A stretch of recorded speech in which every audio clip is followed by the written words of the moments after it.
ऐं हितां जे तालीम खाते जे ऑफिसरनि खे बि चवणु चाहियां थो ऐं साईं सरदार अली शाह, तव्हां इलेक्शन खटी रहिया आहियो, तव्हांखे भले मुबारकूं हुजनि, पर तव्हांखे रणार जे मेघवाड़नि जी पारत आहे।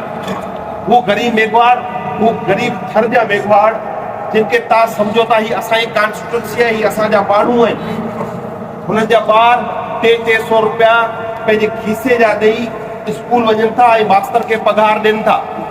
ऐं तव्हां वज़ीर तालीम रहिया आहियो, तव्हां वज़ीर तालीम रहिया आहियो ऐं तव्हांजे ई इलाइक़े जा ॿार तव्हांजे ॻोठ में, तव्हांजे पाड़े में 300 रुपया ट्यूशन फी ॾियनि था त हू स्कूल में मास्तर खे ऐं हुनजे पाइण लाइ जुती कान्हे। हू ग़रीब मिस्कीन मेघवाड़नि जा ॿार आहिनि। मूंखे अफ़सोस आहे उन्हनि मेघवाड़ बिरादरी जे उन्हनि लीडरनि ते बि जेके मेघवाड़ बिरादरी खां वोट त घुरनि था पीपुल्स पार्टी लाइ, पर रणार जे मेघवाड़नि जी ॻाल्हि तव्हां खां कॾहिं बि न कंदा, छाकाणि ही निज़ाम ई अहिड़ो हिननि ठाहियो आहे त हिननि खे माण्हुनि खे, अवाम खे ग़ुलाम रखिणो आहे।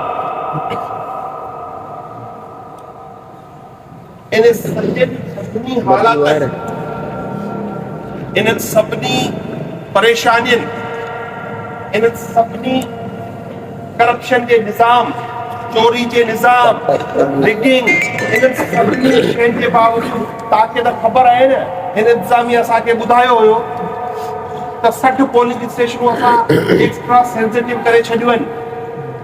मूं एतिरियूं पोलिंग स्टेशन्स ॾिठियूं, मूंखे किथे रेंजर्स फौज नज़र न आई। हिकिड़ो पुलिस वारो उहे बि हुनखे छपा हणाइण में मुलविस रहियो। इहो आहे हिन जी 15 सालनि जी कारकर्दगी।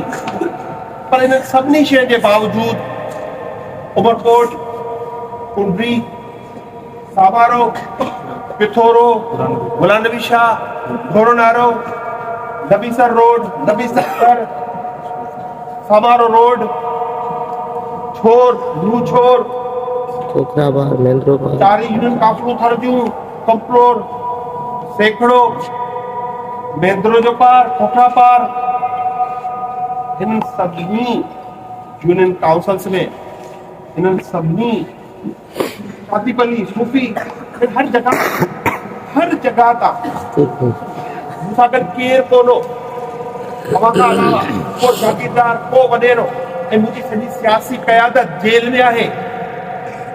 उन्हनि खे पाबंद सलासिल कयो वियो आहे। हिते बिलावल भुट्टो उमरकोट खां छोर घुमंदो वठे, मुंहिंजे लाइ शाह महमूद, इमरान ख़ान हिन लाइ न अची सघियो छाकाणि जो हू जेल में हुआ। पर इन सभिनी के बावजूद उमरकोट जी आवाम तव्हांखे सलाम पेश कया थो। हमारे 40,000 बात